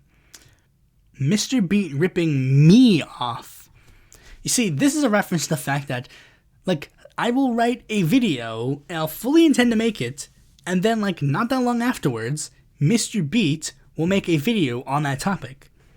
The only two times this has happened was first when I wanted to do one about the top 10 or like top 11 or whatever, a list of people that I thought were good presidential candidates that, you know, didn't really, like, people, that was like top 10 people who should have been president. And then not long afterwards, Mr. Beat made a video on that topic. And I was originally going to still move forward with this topic because him and me didn't have exactly the same people on our lists. So I was like, you know, I think it would still be interesting. The idea was that video was actually supposed to lead in to the William Jennings Bryan video. Because the number one person would be William Jennings Bryan. And I was basically like, you know, there's so much to say about him, I'll just save it for the next week or whatever. And then second one was when I was actually literally on the verge of starting my video on Georgism. And then that week, Mr. Beat made his video about Georgism. And, like, I mean, I did intend at one point to, like, move forward with that idea. But I decided that at the end of the day, it probably was not a good idea. I just decided, like, you know what? Especially since we're explaining an ideology, there really just is no point in me explaining an ideology that he already explained, because he's a much bigger channel than mine. Like, if he, like, I mean, it just doesn't matter, because it's like, I already sometimes get accused of ripping off people's ideas. There was one person that I did kind of rip off on an idea. It was the political party color video, which was, like, not really. It was because, like, the reason why I did that was because Grant Hurst, it was ripped off from Grant Hurst because he said that he was going to make a video about, like, why are the Democrats red and, why are the Democrats blue and Republicans red when it should be reversed? But he never ended up making that video, I don't think. It could be wrong, but, like, at the time, he didn't make that video, and I was desperate to see that video. So then I just looked at the topic myself, and then I decided to make that video. But instead of, like, just saying this, I decided to, like, also include this other video. Like, it was also because I did, like the topic, and I thought it would be interesting to talk about. But it was one that was generally noticeable. Okay, next one. Pluribus Unum Awards. Pluribus Unum Awards was a ripoff of another ripoff of the Humanist Report / Turk of the Year awards that other people were doing. Now, I wasn't necessarily a fan of it. I thought it was an interesting idea, but, you know, it just didn't end up panning out. Maybe I'll do one in the future, but, you know, I just don't think it really works. It doesn't really matter anyways. We the people, it was this, like, kid that, like, liked my content and basically decided to rip me off. And, you know, he, like, commented a couple stuff on my, like, videos and said, like, hey, yo, bro, this is cool content. And I said, yeah, this is cool. So I followed him, and, you know, like, I was like, this is interesting content. But he never really, like, left, because I assume he has to do, like, actual, like, stuff to grow up. And then I just silently unfollowed him because I realized, maybe this isn't good optically to be following a literal child. Just generally don't think it's a good idea. Other people that I know follow, minors, but I'm I just generally do not think this is a good idea, because my content is not really for minors. Technically, minors can watch my content, because it's not like I, post, porn or something, but it's I just generally don't really want to have, minors in my, stuff. It's also, he also tried to join my Discord server, but I asked him, how old are you? And he said he was 15. So I said, nope, goodbye. Because, I politely said, look, I'm just going to add this rule right now on the server. Nobody under 18, we ain't having any issues. We know how Discord is. We know the issue with Discord. I ain't trying to have no trouble. I'm not trying to foster that community. Genuinely, we should ban the internet usage of people who are not 18. Generally. Now, I know this is kind of hypocritical because I used the internet when I was a child. But yeah, generally you probably shouldn't have been. But that led to a cringy career on stick figure animations. So yeah, people who are not 18 shouldn't be using the internet. Other Pluribus Unums, there were a lot of videos that there were a lot of other people who used the channel name Pluribus Unum. Now, I originally didn't really see many prominent ones using the name Pluribus Unum, so that's why I took them. I took the name because it's also because I just couldn't think of anything else, which is dumb. Because in retrospect, I really should have used Esse Quam Fideri. I should have used that. I 100% should have used that as my channel name and not Pluribus Unum. Especially considering this led to a lot of debacles because, other Pluribus Unums exist and they're somewhat prominent, but, I thought that there wouldn't be a problem because there wasn't a prominent one in my field, but then sure enough, one came up that was in my field. A guy who was this social democrat type guy who was who made videos debunking other prominent creators. And their content and mine got confused a lot. And another one that's become prominent is a coin channel going by the name Pluribus Unum. And what happened is, I would frequently get people who, watch coin channels that will sub to my channel and then go, hey, I heard you on X coin channel. I said, no, this is the wrong guy.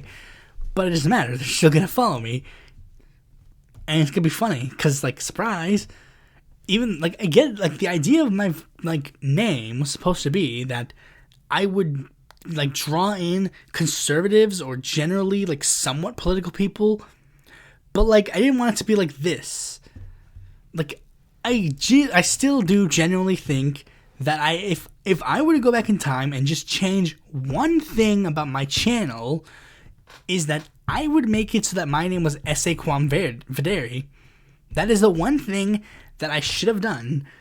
And you might say, hey, you can rebrand. It's no, I can't. I honestly can't rebrand. That would require me changing a lot of things that I'm not going to change. Next one, Steve Poinkinen / Slow News Day. This dude was some crazy, crazy, conspiracy nut that was in a couple of circles of mine that I frequently just got into arguments with. Whatever. Not really much to say. Lost stream. Yes, there was a stream that I made that was lost. It was a failed stream. Nobody was watching it. My stream just kind of kept failing. And I literally just asked my stream, hey, would it be cool if I just stopped streaming? And they're yeah, it's for the best. So I just stopped streaming. And then I just made it into a normal episode. But it was one that I was so embarrassed about that I just deleted. The first stream that I made, I'm embarrassed about, but I'm not going to delete it. But the second one, I was just so embarrassed by it, I just decided to delete it. Steve Cox. Steve Cox was a Kentucky Senate candidate that got into a little bit of drama that I was somewhat involved in. He was one of the earliest candidates that I think that followed me, aside from John Wolfe Jr. and maybe some other people. But Steve Cox, the drama revolving him was that he previously held anti-abortion views. So many people were hey, this is a bad idea. You should be pro-abortion. And he basically explained away that he was basically just he was basically just raised differently. Whatever. It didn't really matter. He DM'd me, during the controversy, that I'm sorry that you got pulled in. And it's whatever. Kim Ruff was a Libertarian Party candidate that I actually wanted to interview for my podcast series. Basically, I tried to interview her a lot, but then I emailed her, she said to email her, but she didn't end up getting back to me. But she was like, wait, didn't somebody get back to you? I was like, no. She's like, oh, Elijah Manley. Elijah Manley is a Socialist Party presidential candidate who I also tried to interview for my podcast series. The whole point that I was going to do with that interview, with Kim Ruff, it was supposed to be a confrontational interview because, she's a libertarian, I'm a socialist, so it's debacle. But Elijah Manley, I was going to press him on you're a minor, why are you running for president? And also just generally raise issues. And I was going to do an interview with him. Everything was all scheduled. But then the time came, I DM'd him and said, hey, we still doing the interview? And he said, hey, give me a few minutes. 2 hours later, he DM'd me saying, sorry, that took longer than I expected. And it's uh-huh. I was nope. It's just nope, I'm not bothering anymore.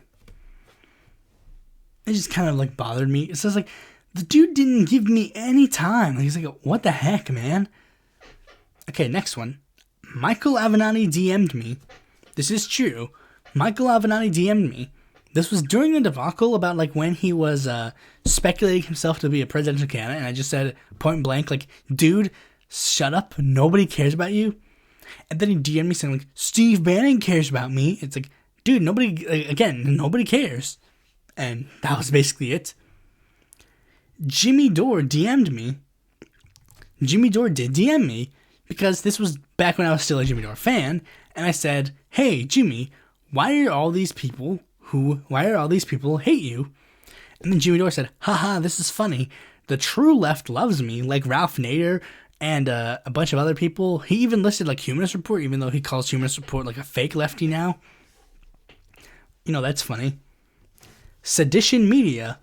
Sedition Media was the idea that there was going to be this left. It was basically supposed to be a left-wing TYT. It's a thing that I still kind of want to do, but it was the idea that it would be a left-wing TYT, a left-wing collective of online creators that me and El Eclectic Radical, Jay Buffon, and a couple of others were planning to do.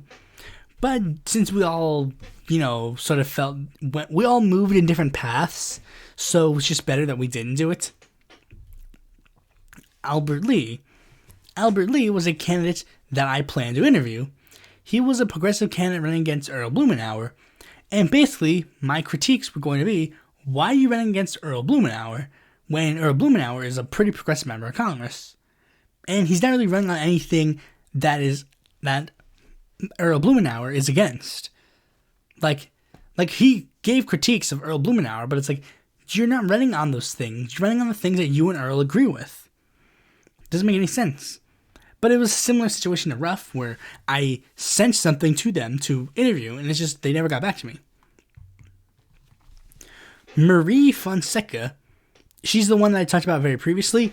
This is a pretty obviously right-wing person who pretends to be on the left that I just generally not become a fan of. Darcy Richardson. Darcy Richardson was a person that I frequently tried to interview, debate, and whatever, but for some reason they just never want to do so. They told me that they wanted to send me his book. I don't know why. He just makes these big promises with me that he just never follows through on. And it's just why? It's so confusing. But there's not much to say on that, honestly. And I'm not just saying that because my voice really hurts now. I was a minor in my first 16 videos. That is true. In my first 16 videos that I posted on this channel, I was 17 years old. So, by doing the math, you could tell that's not 18. Now, if you're wondering, that is above the age of consent in North Carolina, but, we have also Romeo and Juliet laws, so, that's a big debacle. I guess if you were trying to get with 17-year-old me, I wouldn't recommend it. I mean, you can't really do that anymore because I'm not 17 anymore. But it's just an interesting factoid, again, because I guess it's sort of a thing that became a thing for me. Like, oh, you're so young. And it's like, okay. Don J. Grundmann was this, far-right guy who I got into debates with on the Independent Political Report. There's not much else to say on that, because I really don't care about the Independent Political Report. A couple of my videos have dead names. That is true. There are some videos on my channel where I dead name people, not intentionally, but it's because I mention a person in a video and then they transition after I mention them. So going back, there are a lot of dead names in them. If I were to go back, I would probably edit at least me saying the names. But, I mean, you can look for them if you want. I'm not going to tell you what the dead names are, but, they are there if you find them. If you want to make that your task, you can look through every single name that I mentioned and then post a link to the episodes that they're in, and then I'll let you know which one's the dead name. The original idea of the channel was bigger. That is true. I did plan on making this channel, a lot more bigger. I think I might go more in depth about it in the future, but I plan on doing a lot of parodies, song things. I had a ton of other series that I never ended up doing. But I like the way this channel turned out fine. Other canceled YouTube ideas. This is one that I'm definitely going to be dedicating an entire podcast about, because I generally do think this is an interesting topic. But I will say, this and the channel that I ended up doing before were not my only attempts to, well, not attempts, but they weren't my only ideas to become famous. And lastly, we have the depths, the darkest and the most depressing content, I guess, in the thing. So let's go. David Hahn. David Hahn is this random Green Party guy that I got into a Twitter argument with. But the thing is, me and his Twitter argument was legitimately so pointless and so it was 3 a.m. and he was just sending me literally the same thing over and over and over again. It was a thing about the squad and Biden, and he just kept sending me over and over and over again what's the difference between supporting him and endorsing him? And it's I wasn't even debating him on this. He just kept sending it over and over and over again. And just legitimately, honestly, just sitting there, I'm just literally, what am I doing? Literally, what am I doing? That legitimately made me want to. I'm not even gonna say it. I'm just, the fact that I'm not saying it, you should probably figure out what it is. But legitimately, I was just what is the point of living if this is what I'm doing with my life? I am perplexed. I don't know. What is the point? What is the literal point? That interaction was literally just the most pointless interaction I had in literally the entirety of my online career, I guess. I had a serial harasser for a couple of months. Not Disco O'Brien, but somebody else who was just generally just not that much of a, but Disco O'Brien was at least funny, kind of, but with this person it was just no. They were the only person that I blocked. And it was because it was something stupid. They were trying to become president on our campaigns because of some silly fake campaign. And it was just so depressing. I hated it. And it was he just kept making new accounts to follow me and then try to DM me. And it's just leave me alone. And it was just depressing. eventually it did go away. I don't know if this is going to like bring it back, but I only blocked him because like not because of like the harassment or whatever. It was because he was literally tied to credit card fraud. So it's like, I'm not even gonna risk it. Okay, this one. I planned on making an expose about Twitter promoting pedophiles. I'm pretty sure the second you saw this one, you're like, what? I'm pretty sure you saw, after you see all of these three ones, you're probably confused, but like this one probably especially considering this word. But like I don't know, like basically what happened is, like I think it was during Pride Month, which is very sad to say, but like it was Pride Month, and it was like I clicked the Pride like hashtag on somebody's tweet, and like one of the first tweets that I saw was like a tweet where it was like somebody asking for like a 12-year-old boyfriend, and it was like, what? And then I would go on like other like hashtags, and like one of the first tweets on the hashtags would always be something weird. Like one, like especially worse when you do like look at NSFW stuff on Twitter, because it's like you would click on like something that's like twerking, and like one of the first things would be like Telegram link to send videos to each other, and it's like, why is this being recommended? I'm so confused. Like it's like it was perplexing. It would be like the first thing that a hashtag would click on, and it's like, this is confusing. And I planned on like, I thought about like legitimately making an expose exposing this, but thankfully I decided not to, because if I did so, I would have to be going through some dark places on the internet, at places I did not want to go. And thankfully, some other prominent creators started talking about this, not exactly about this specific thing, but like other things on Twitter. Like there was a stupid one, like the map thing, and like this one about like this hashtag. I don't even want to say the name of it because it's just like I don't want you to like bother looking at it. But it's like, these are good content. I think I'll include like a link to it when I'm talking about it in like the thing. But it's like, yeah, this content needs to be exposed. We just expose it, and I mean, Hail Mary. Hopefully Elon Musk does something about this. You'll know how bad it is when it's like I'm trying to get Elon Musk to do something about it. Thankfully, I haven't seen it in like 10,000 years because I'm not bothering to look for it.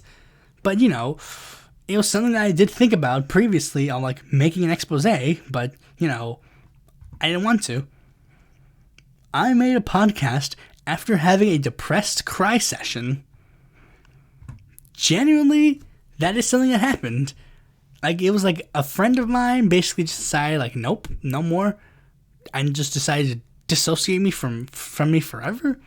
And I was legitimately like depressed and crying, had thoughts, but I just decided, whatever, like I'll dust myself off, make a video, and then just move on with my day, just see what happens next. And yeah, I did move on, I guess. And all the way at the bottom, I recorded a podcast the day my dad died. Like, literally just saying that out loud, I feel kind of dirty, but also, yeah, that did happen. Literally, the day it happened, I recorded a podcast. And it's not because it's like the daily grind to make money, to get views or whatever, but it was because, it just so happened to be the day that I was supposed to record a podcast. And, I had nothing else to do. There was nothing else I could have done. So it was the only thing that could have kept my mind off of it. It was the only thing that literally, if I wasn't making content, I probably would not be I would probably not be as quote unquote good about it as I would be, because this was kind of all I have. This is literally all I have. This is stuff that I'm actually interested in and I kind of want to talk about. So if I didn't make this kind of content, then I wouldn't really have anything to like keep my mind off of it. And I just there's not really much else I could really say on that, I guess. It does kind of feel dirty that I did it, but it's like, again, it's like life moves on. Yep, life moves on, and again, if I didn't, I would have spent like the rest of the night just being depressed. I was depressed when I was making the thing, but I had a chipper mood. Like, I mean, you could probably piece it together, because it was like it's the one podcast that begins with me literally saying, like, I shouldn't be doing a podcast with the immediate event that just happened, but life trucks on. You have to move forward. There's really not much to say. I hope you enjoyed this tier list or whatever. I say that one for the bottom because that's the most depressing one, but like, yeah. Thanks for watching this video. Be sure to like, comment, subscribe, and click the bell to be notified when a future video mine comes out. And if you need some more content from me, you can go to my website, follow me on Twitter, join my Discord, or consider supporting me on Patreon. I couldn't even get the freaking end card right, because it's like I'm trying to do the new end card, but also I just dropped that big bombshell. Whatever. I'm moving this in anyways.